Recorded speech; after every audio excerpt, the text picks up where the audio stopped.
Hi, my name is Alejandro Perez Perez, and this is the AI Coffee Podcast. Every week, you will have one disruptive aspect of technology and artificial intelligence for the time to drink a cup of coffee. Today, we are going to talk about government, about Estonia, and about a CTO of a country. How does it work? And for doing that, we have a very special guest. Welcome, Kristo. How are you? Oh, I'm good. Thank you for inviting.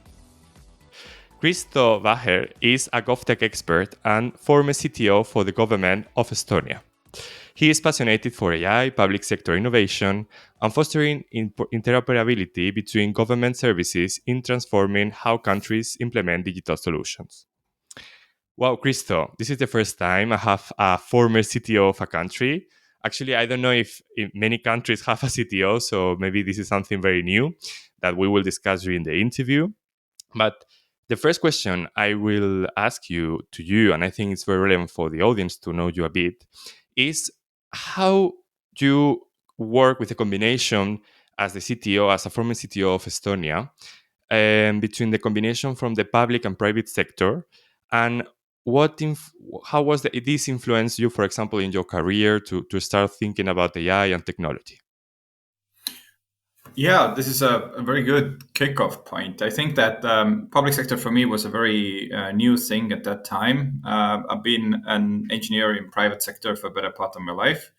Apparently, what happens with engineers who can also talk or are not afraid to talk, they become, both managers and CTOs and architects and so on and so forth. So this was essentially what happened with me.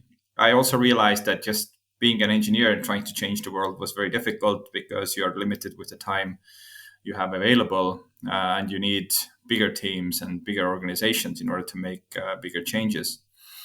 Um, One of the important things when I entered public sector that I discovered was that there's a very key difference between public sector and private sector, and it was really inspiring to learn about.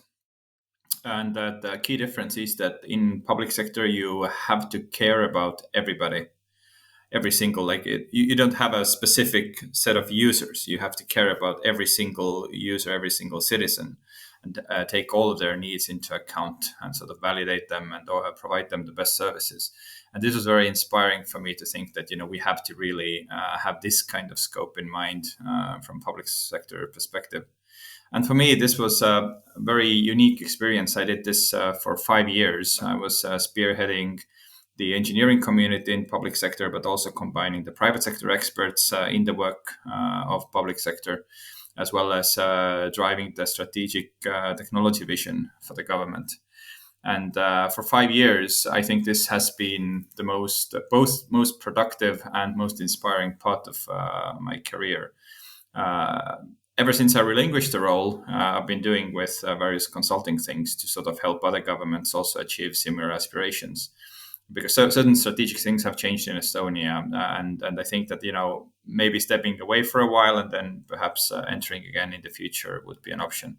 But yeah, it's absolutely fascinating. Mm-hmm. I noted that you said something like being an engineer and trying to change the world is difficult, and you said something like that, and I get the point. Like you wanted to change to make an impact on your country, on the place where you were living, your community. How is Estonia at this point regarding digital transformation? Because I interviewed a couple of episodes ago Sylvia Lips, another expert that I think you know her. Yeah. We talk about Estonia. We talk about how far Estonia has been going with digital transformation during the last years. But how is it nowadays? And how do you see it as your former role as CTO of the country? Yeah, I think that Estonia has its unique problems, in all honesty. But there are problems that have resulted due to our success. I think that us being so digital has led to a situation where we have so many digital services that the amount of services that we have are very difficult to maintain. And this is again, it's technically a good problem to have. It means that comparing to countries that don't have as proactive digital services today, they still have to sort of get on this path. We are already on that path, and we already have realized majority of our services entirely online. But we have so many of them that the struggles are actually about maintaining them, assuring that there's good maintenance in terms of what becomes legacy and how to manage that legacy. Because we get an ever increase of more and more services every year. But we don't exactly have the scale to sort of make sure that we have also the maintenance for all of those services. So it's a really big challenge for current government, because in this day and age, as you know, the costs are raised all the time in IT. Engineers are like incredibly valuable, and or people in IT in general that understand the lingo and are able to operate in that space. Uh, the amount of people needed to work in that space is far greater than the ability for the market to provide. And it's also being an issue that there are less people actually studying IT than you would expect. It's like, for some reason, it's not popular enough at the moment. There's still a lot of people. It's still one of the most popular fields, but sort of it has become not as exciting as it was, let's say, 20 years ago, because everybody's already knows what IT is, and sort of everybody uses IT everywhere. So it sort of seems like learning something very basic. So everybody's is moving away from that technical core practice of IT, where of course AI might help at some point to sort of lessen that load a little bit, but it's still an issue. So in many ways, what I saw when I was stepping away from my role, and especially now 1 year after, when we see that economy is as it is, I see that there really needs to be very clear strategic decisions to validate if certain digital service that we have, if we actually maybe we should close some services actually down in order to lessen the load of maintenance on other services. So in many ways, a good problem to have, but it definitely shows signs that I think that globally a lot of countries can learn from in the future. Like, because it is a risk, making everything digital means that you also need maintenance for all of those digital services. Mhm.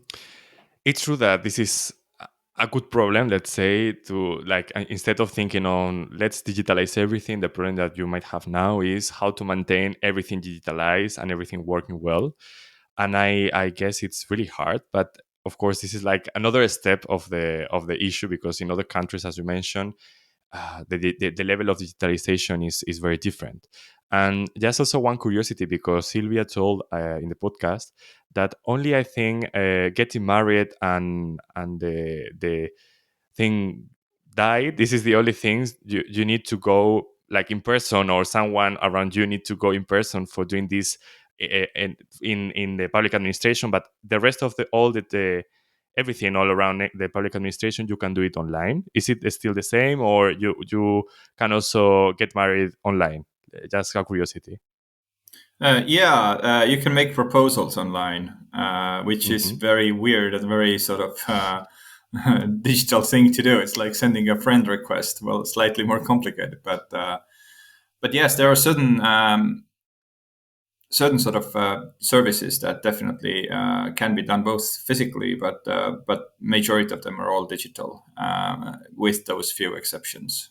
And I think that this has been not something that we do just out of principle, that we just have to say that everything is digital and everything works digitally, but it's really about the idea of saving time. When I've been talking about what the core success of Digital Estonia has been, it's actually comes down to only two things. It comes down to digital identity being established successfully nationwide, and then secondly, data exchange, which means actually interoperability. The core value there is, and I think that Estonia is really the spearheading in terms of what the interoperability is that we have managed to establish a technical language that is agreed and used by every single participant in our digital government ecosystem. The interesting part is that essentially, even though government data exchange happens internally with our single core platform, which we call Xroad, and works really successfully. So every government system is able to exchange data with another government system with this. But actually, we have opened this whole ecosystem up from the very beginning already to private sector, which means that actually 97% of requests are being made by private sector to use government data. And this is all monitored, logged, it's consent driven.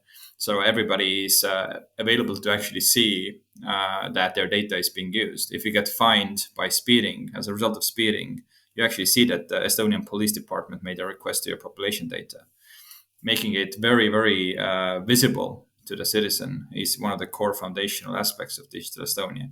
But why interoperability is important is for the same reason as it is important in everyday life. Like we are speaking here in English in order to communicate, understand, exchange thoughts and ideas. Same principle is very, very important for digital government sort of information systems and ecosystems, because you want to establish the common language protocol way of exchanging and collaborating, and this is what interoperability is about.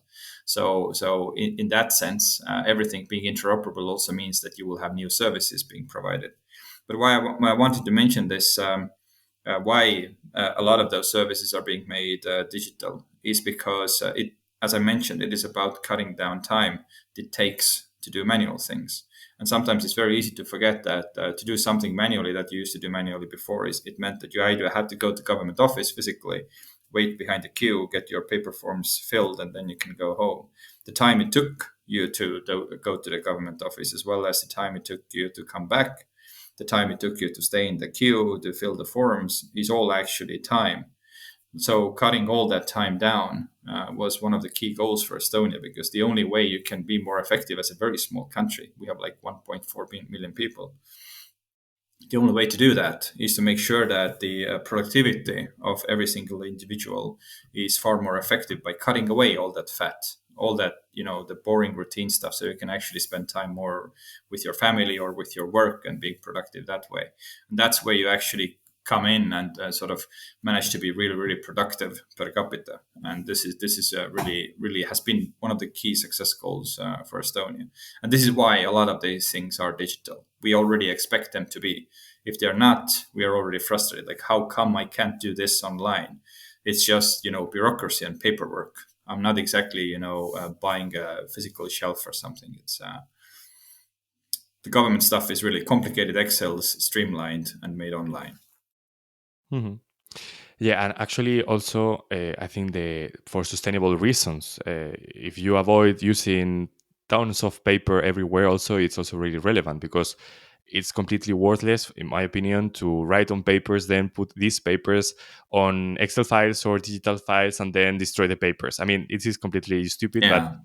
this is bureaucracy sometimes, and it's like, oh my god, tons of paper, tons of hours spent in writing things that then at the end of the day are worthless. So really wise point.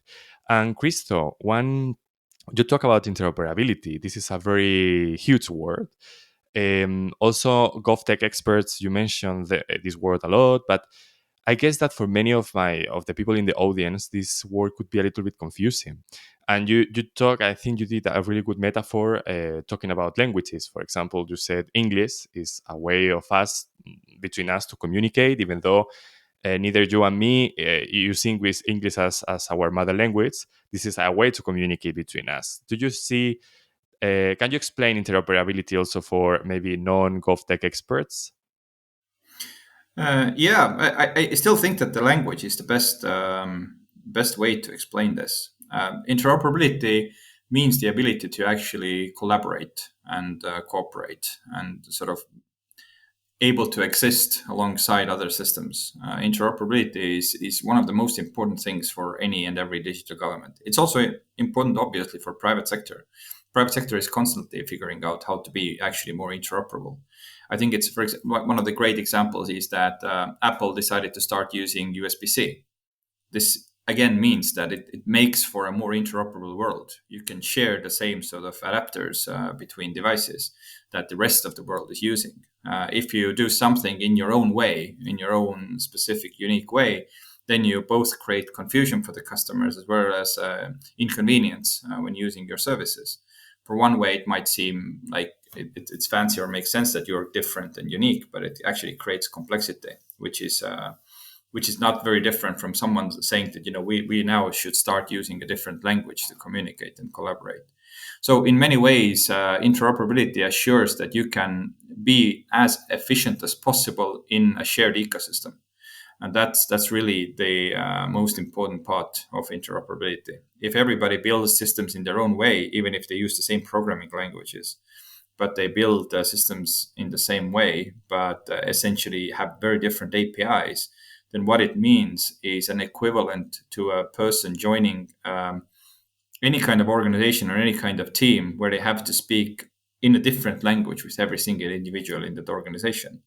So if every single system is doing its own thing in custom ways, then it means that in order to exist with others, it needs to learn, understand, and speak the language of every single other individual, which is an impossible problem. It's just it's not going to be feasible. So this is also why I've said that for digital government CIOs or leaders, one of the most important parts is to make sure that you focus on interoperability first. You focus on unifying your digital identity platforms and tools, as well as interoperability platforms and tools. Every single exception you introduce into that space is a potential road towards quicker legacy. You cannot avoid legacy anyways, but it leads to a very quick road to legacy. Mhm. What is for you the biggest challenge in interoperability? Because I mean, you said it's important. I get the point, and also I think you explained really well the language metaphor. But if, as for example, in your case, as former CTO of Estonia, what was the biggest challenge in interoperability that you have faced? I think the biggest challenge there is that there's an innate need in all of us to do things from the beginning, from zero, thinking that we now know some things that we didn't know in the past. And as a result of this, we're going to do something better. This is an innate thing that drives innovation. But innovation is, in many ways, very expensive. So experimentation innovation is very, very expensive to do in this way. In many ways, if I'm looking back at my own career, and if you have like engineers, especially junior engineers in your audience, then a lot of engineers early in their career, they're going to build their own frameworks. Maybe some will try to build their own programming languages. Everybody tends to build their own content management systems, their own WordPress, and so on and so forth, because this is a way to learn new things instead of using something that has been built before. So a lot of drive happens that it tends to be easier for engineers to build new systems than use an existing ones, to understand the way how other engineering teams were thinking about these issues. And this is something that happens widely, and especially the problem is enhanced often by private sector. And it's not to criticize private sector here, but in many cases, convincing the public sector to build something from a zero means better benefits and higher costs for the private sector, which allows them to be like run more effectively and charge more money. So inherently, what happens is this gray area conflict of interest, where private sector tends to want to get bigger contracts, and bigger contracts are often the result of building things from zero, which again, building things from zero might mean less interoperability. So the role for the government leadership really is to assure that there are certain principles agreed that are fundamental, that every single system, even if it's built from ground up, takes into account. And this is really, I think, the key there, because doing it the other way around, again, topples this. And I think that interoperability is something that is going to cause key issues in the market as a whole. One of the key examples here is European Union at the moment. Estonia tried to establish X-Road, our data exchange platform, as one of the standards in European Union for data exchange over like 10 years ago.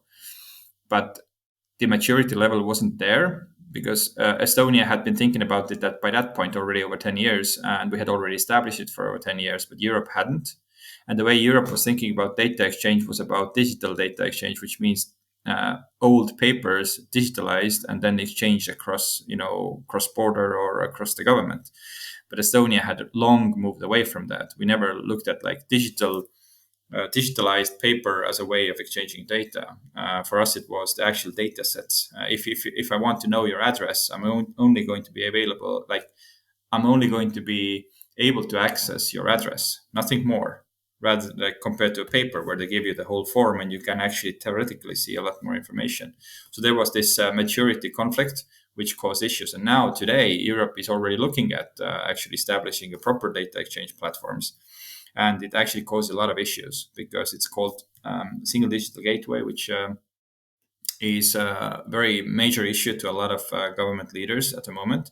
But the goal there is that if you come to Estonia, then your education levels are essentially approved or proven already in Estonian ecosystem.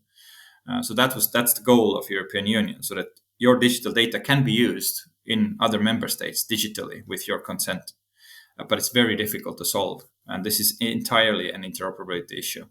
And this is if you're not proactive and preparing for interoperability becoming part of your whatever service you build, even if you think today that you're building a small startup, if you don't start thinking about being interoperable in a global ecosystem already today, then you're going to introduce legacy that's very expensive, both for your startup success as well as potentially for investor money.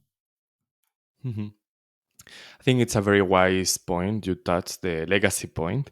Just also for the audience, like a small note about legacy. Legacy is usually when you are coding, for example, or you have a code or you have a program service, and you have like different points that you forgot. Let's say that, for example, I don't know, you were connected to a database that now is not used anymore, but you forgot to delete something. So now it's like starting having issues little by little. And if you have a legacy, this is like little by little is becoming growing and bigger, and then it could explode, and the service or the product you are using is not working anymore. So Yeah, that's in that legacy. How do you solve it? I mean, because I guess that in a government, a public sector, you had a lot of legacy. How can you change that? legacy is a fascinating topic, and I have some very good sort of ideas about this. I think that the idea that legacy gets this negative connotation is perhaps not justified. I think a lot of people are talking about legacy as if it's a negative thing, but in reality, if we look at what legacy actually means in any other context, it tends to actually mean something positive in many cases. Everybody actually, well, not everybody, maybe, but a lot of people want to have a legacy, and nobody thinks that they want to have a negative legacy. There are people that are artists, there are creators that are creating entire sort of body of work that becomes a positive legacy for everything else. So I think good legacy is very important. But what is good legacy? That's often the issue. Legacy becomes a problem if it actually becomes negative. It doesn't become negative because it's legacy, but it becomes legacy because it's negative. So in many ways, what actually happens in legacy, to sort of explain this in very simple terms, is that if you imagine any organization today that wants to automate something, wants to use digital tools, so they start using something. Let's say they might start using Atlassian tools or MS Teams or some shared file system, let's say Google Drive, and they organize their stuff in their folders in the way that makes most sense to them. This organization, and they're not writing any code; they're just organizing folders. So they or categorize them, they classify them in a way that makes sense to this organization, and everybody's happy with it because it streamlines their work. Now the problem is that if some of those people change in that organization, if new employees come in, if some people leave, so there are new people with new expectations. And those new people with new expectations look at the folder structure that has been built by this current organization, and it doesn't make sense to them because some things they would want to do differently, some things they expect to work differently, which creates errors and complexities in their everyday work.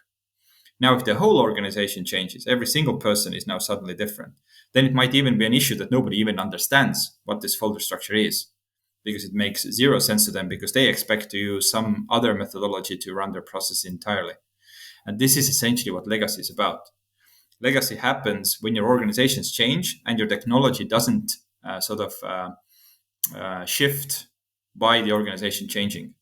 And if it's complicated to change the technology that you use in an organization that is in like constant change, then this is what legacy happens. Like if you implement technological tools that are not flexible to change based on the needs of the organization changing.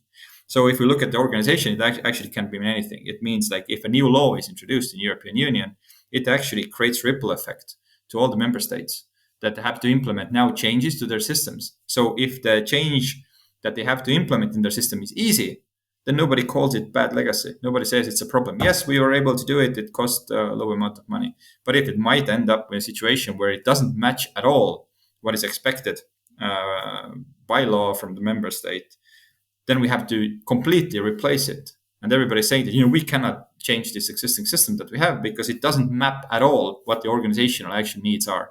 So we have to start from ground zero. And this is really what legacy is about. It happens as a result of this.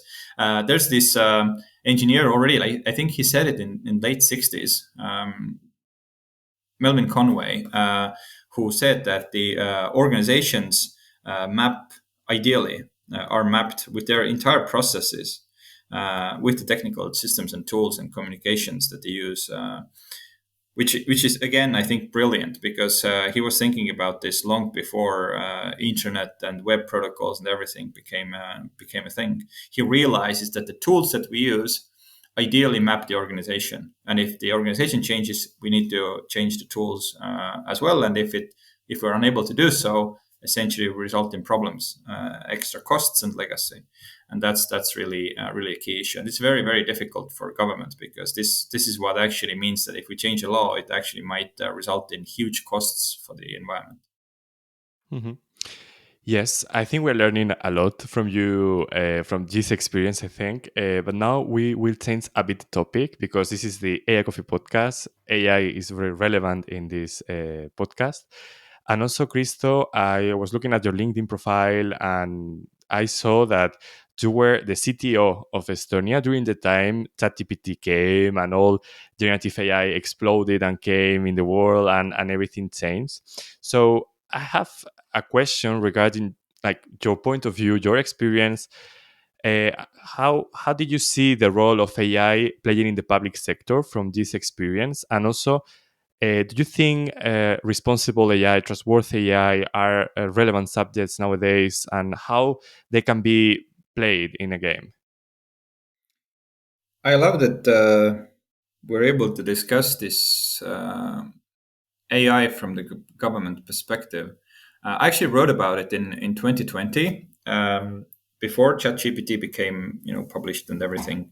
And in 2020, I was challenging essentially the whole ecosystem of how digital governments provide services, because the way how most of us, I think, including most of your audience, imagines digital government services, then they think about those websites, web forms, filling those web forms, reading some of the material that government shares with you, giving your consent or digital signature, and then getting maybe PDF forms into your email that say that this was the result of your digital government service.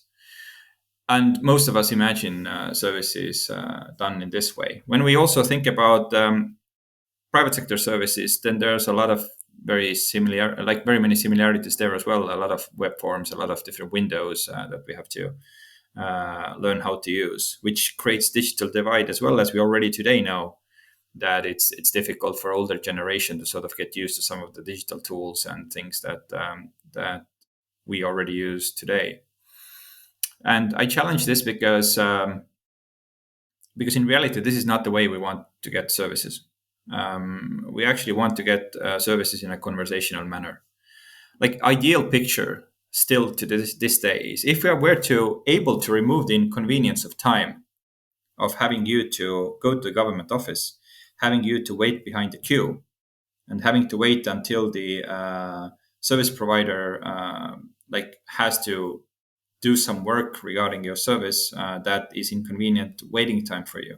If we're able to remove that, I would challenge that most people would still prefer that model. They would still prefer to talk to someone that is knowledgeable, that is friendly, that understands their problem, and provides them service across the table. Because this is the environment you would send your grandmother into, because there's someone directly serving them there. You don't want to tell your grandmother to go to web forums, fill those web forums, and do something that is completely inconvenient for them because it doesn't come naturally for them. We get traditionally throughout mankind, we have solved our problems in a conversational manner. I have an issue. You are able to help me with the issue. I'm explaining to you what is happening with me, and you're able to tell me what do you want from me in order for you to help me. This is how it actually works. And AI opens this door to actually transform our government services back towards this conversational way. So I was writing about this is that ideally, I had this use case of an example story or inspiring story about tourists visiting Helsinki, our neighboring country's capital.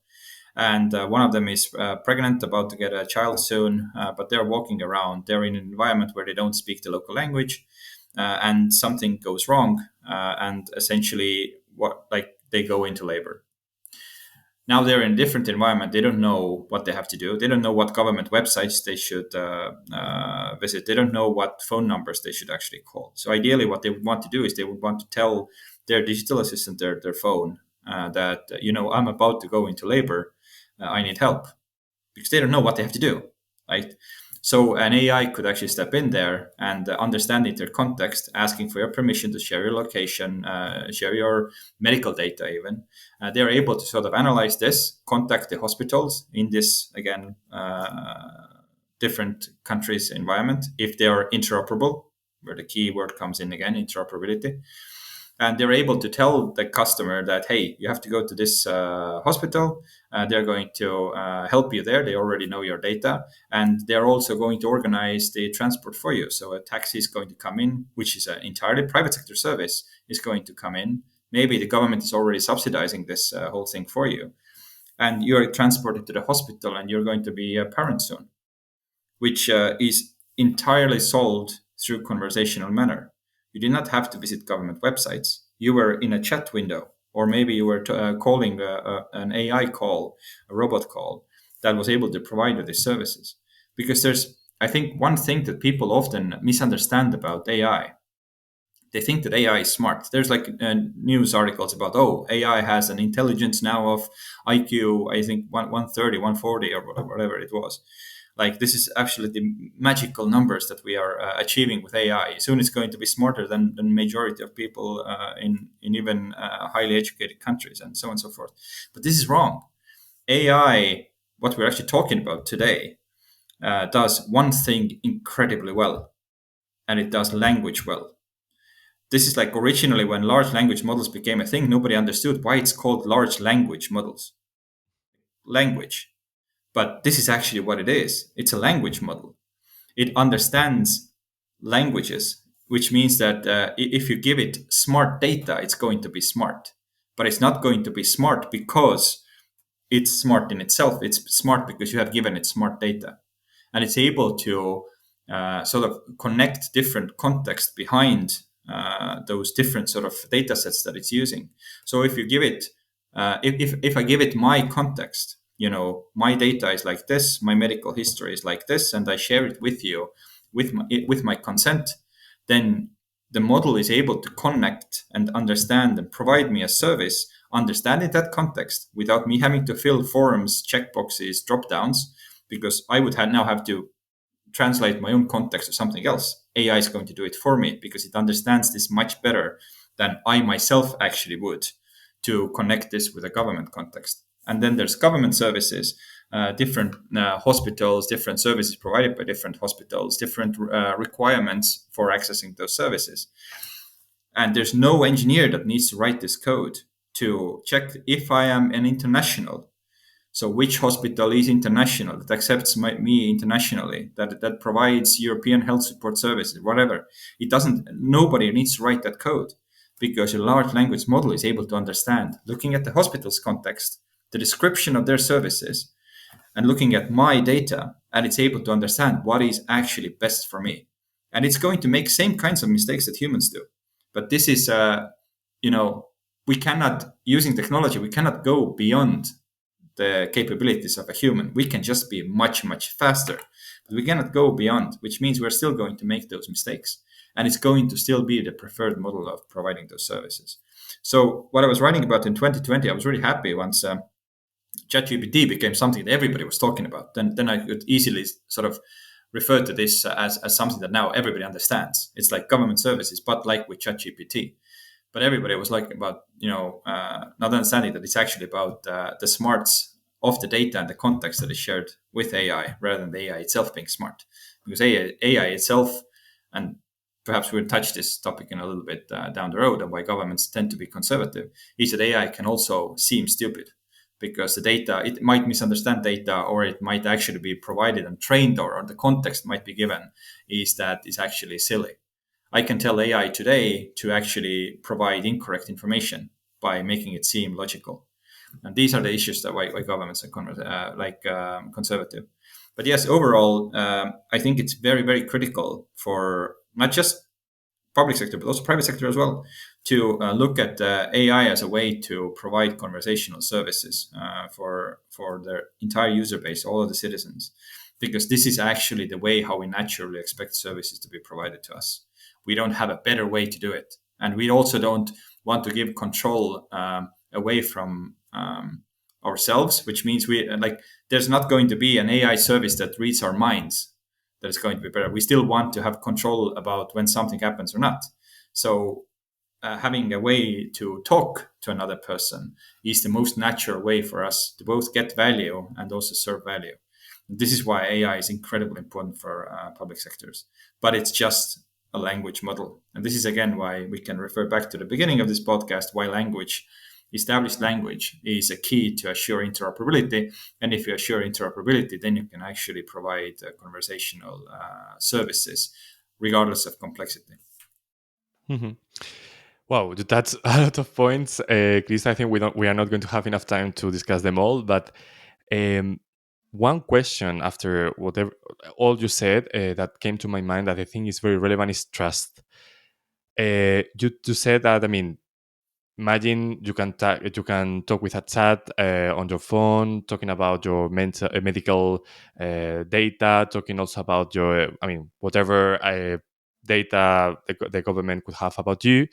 And I really remember, for example, in Spain, when COVID time and lockdown and all that stuff came, that a lot of people were against one application in the mobile phones that the Spanish government did at that time, to be like aware of people around you and all that stuff, because they felt really insecure, even though then, WhatsApp and many other applications in your mobile phone, of course, they take much, much more data about you than this application.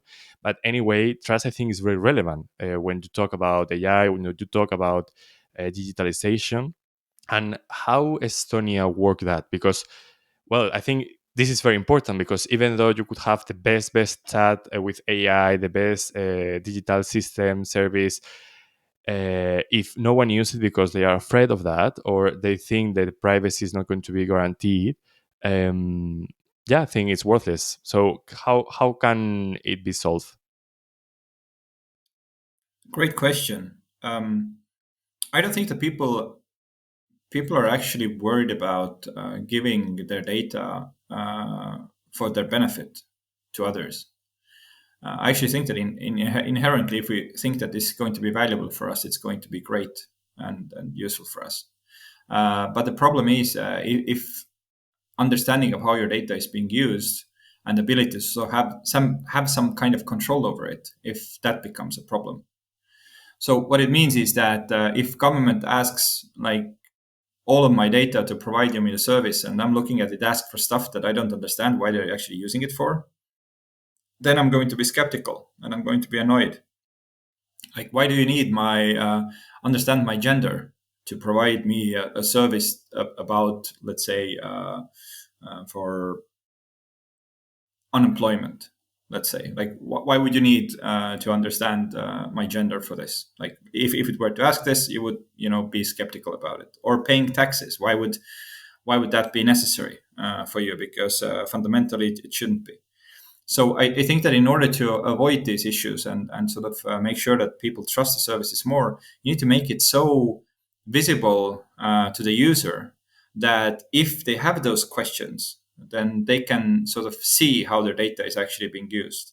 And I think this is what Estonia did. It's not like today with X-Road, when your data is being accessed, your population data is being accessed, I can log in right now and I can see exactly which government data sets have been used for which kind of services, including with private sector.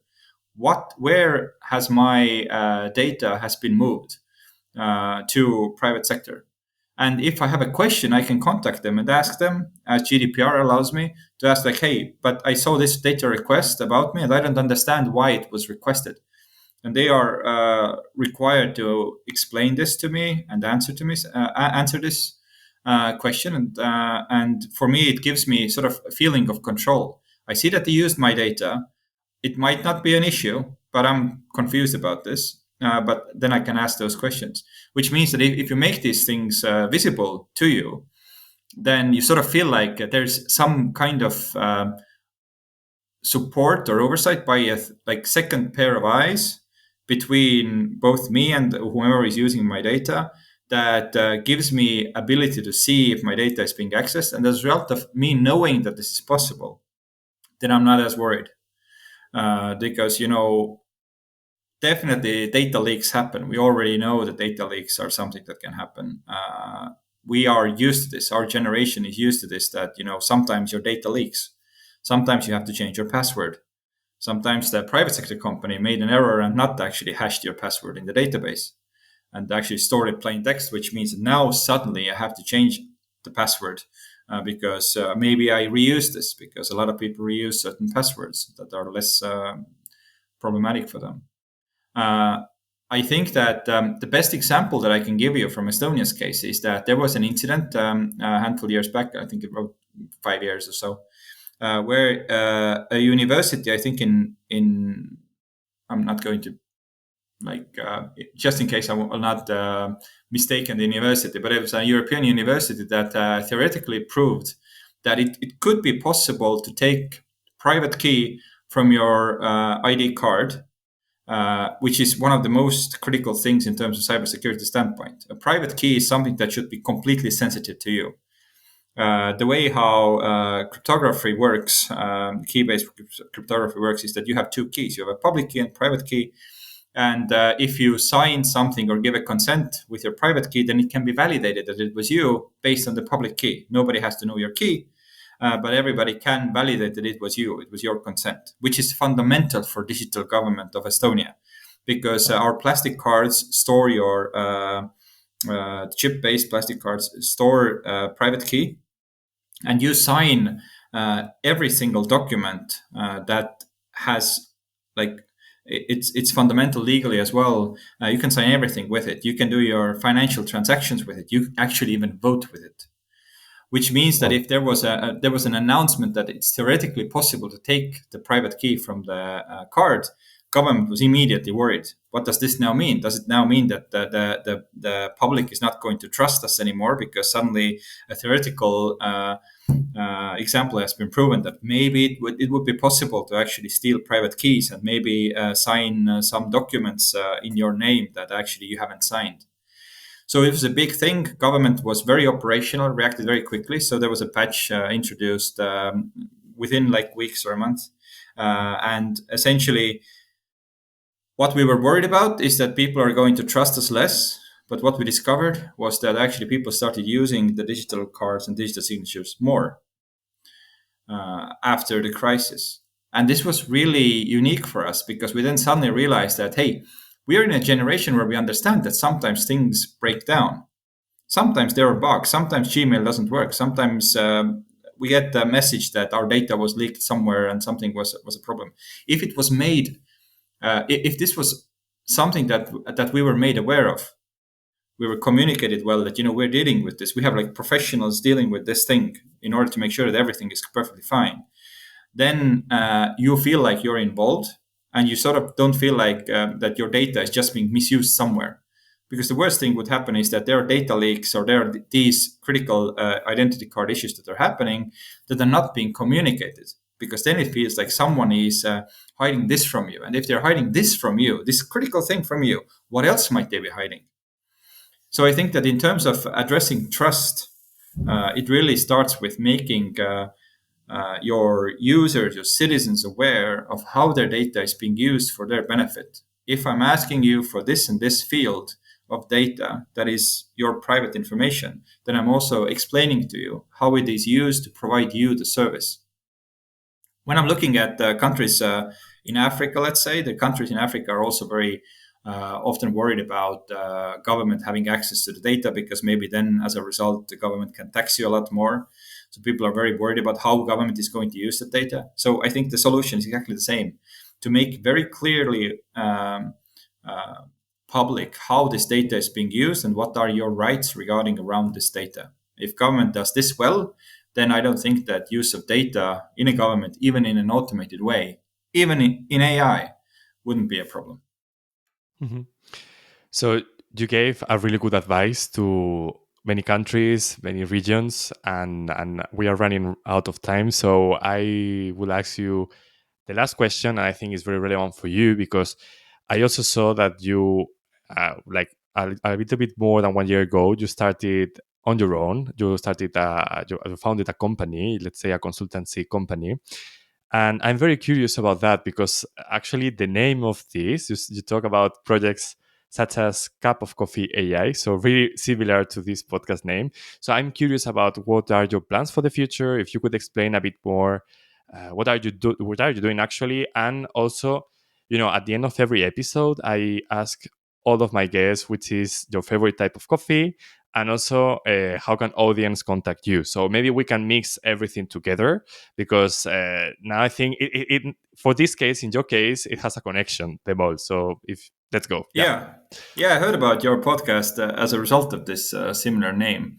To give a very brief background in here was that, once I relinquished my role as a government CTO, I figured that, I'm going to do consultancy work, providing advice in terms of government architecture, interoperability to various other countries across the world. And I've been very successful with it. And there have been really great countries that have been making huge leaps as a result of implementing data exchange platforms such as Xroad and sort of implementing these kind of principles of interoperable digital government. But what I realized over that time is that there's a lot of routine work that is involved in this, especially regards to initial assessment. Like the initial sort of meeting that you have or try to have between the consultancy company and the government to sort of figure out, how can we actually provide services to one another, like for government to explain what their problems are, and for the company to explain what their services are and how they can actually help, or what are their initial recommendations. A lot of routine work happens there, which actually could all be automated. So I started originally with the idea, what if we create an AI service that does all this initial assessment for me? Because again, large language models are able to understand the context very well. So if I'm going to imagine that I'm going to send an expert that is going to meet with this government that wants help, and they're going to try to understand what the government needs. They're going to ask fixed set of questions, like few questions, to understand the context, because sometimes the government is unable to explain their problem properly in order to understand what the actual issues are. So they're going to answer a few questions as a result of this. And what if they're able to answer these questions online, and as a result, within a few minutes, they're able to actually get detailed recommendations, actionable recommendations, what they should already do, and what are the services also being provided by the company, and how could they actually help. Which means that for this CIO that is a little bit lost, that wants to implement, let's say, AI itself. Let's say there's a use case that I'm working on at the moment is an assessment service for governments that want to implement AI. What if they can actually fill a few questions, and they're actually going to get actionable responses that they can then take immediately and go with their team and start discussing directly. Hey, have we tried these things, or do we have these prerequisites met, so that we can actually start making impact? It gives two key benefits. For one thing, the leader can already be very productive and actionable as a result of this. They don't have to wait until someone answers their emails. They can already start working on this. It also gives them some idea of what this company is actually providing them and how they could actually support. And for the company, it already gives the context that they would not have to waste time on those initial meetings or mail exchanges. They already understand what their issues are, so that the actual meeting that they might have, maybe leading to a contract, is far more productive. So they can already be very effective from that point on, where you might not need AI anymore. So yeah, it's called cupofcoffee.ai. The name comes from the idea that sometimes you want to have a cup of coffee with someone to explain your problem and get some initial advice and feedback. This is something that is understood by students, something that is understood by CIOs, executives, something that is understood by all of us. Really, is that if we have a problem, usually it takes a cup of coffee to sort of get you from behind the stoppage that you are at, and sort of move on from there. And at the moment, initial use cases are going to be oriented towards digital government, because this is where my domain expertise comes from, and some of the partners I'm working with. But in the future, it's going to expand to other areas, such as perhaps getting travel advice or life coaches, or help in terms of therapy, and so on and so forth, so that you can actually figure out who is the service provider that might help you the most, and also remove this horrible idea that the basic information is very expensive entirely from the picture. Because understanding the basic advice of an expert is actually very cheap for the expert, but it's often very expensive for the customer. And I would really like to see a world where we remove this cheap stuff. We can also get people already moving towards the right direction. And then if we create a sort of a contractual relationship between the customer and the service provider, we are already far more effective, and actually reach the results that we expect far quicker. So if anyone is interested in this, then you can sign up to cupofcoffee.ai. There's this just email form at the moment. But essentially, the idea there is that I'm going to send a lot more information about what the service is for you as a consumer, or you as an expert that maybe would like to use something like this, and set your own sort of consultancy and support services on top of this pretty soon. So we expect to launch first services definitely this year. So we're going to be communicating a lot more about this. But initially, the MVP driven by AI works incredibly well. It already produces very high-level initial assessments that I would not be afraid to give my signature to when I'm offering advice to someone, regards to interoperability or AI or data exchange or digital government in general. Great. And you forgot about the coffee. You talk about a lot about coffee, but which is your favorite type? Yeah, I love cappuccino. It's an espresso roast from Guatemala. And I'm also using a little bit of salted caramel syrup, like a millimeter level in the bottom of the cup. That's absolutely my favorite cup of coffee. Great. You know that no one until now has said something like, I don't like coffee at all. This is a good point of this podcast. Maybe and AI, a good domain name. Yeah. Thank you. You too. But I think AI and technology is very related to coffee. I don't know why, but there is a connection somehow, as you said, and I saw also with the name of the podcast. Yeah. Okay, so thank you very much, Kristo. It's been a pleasure interviewing you and being with you for a while. I think we have learned a lot from interoperability, from AI, from public sector. And I wish you all the luck with this new project. And thank you very much for the time. Thank you as well. It's been an honor. Yeah. And also, thank you to you that you are listening, watching this video until the end. If you liked it, please subscribe, give 5 stars. You can also give a like button if you are on YouTube. And if you have any comment, any suggestions, you can write on comments. And Yeah, let's stay in contact for the next episode. Bye bye.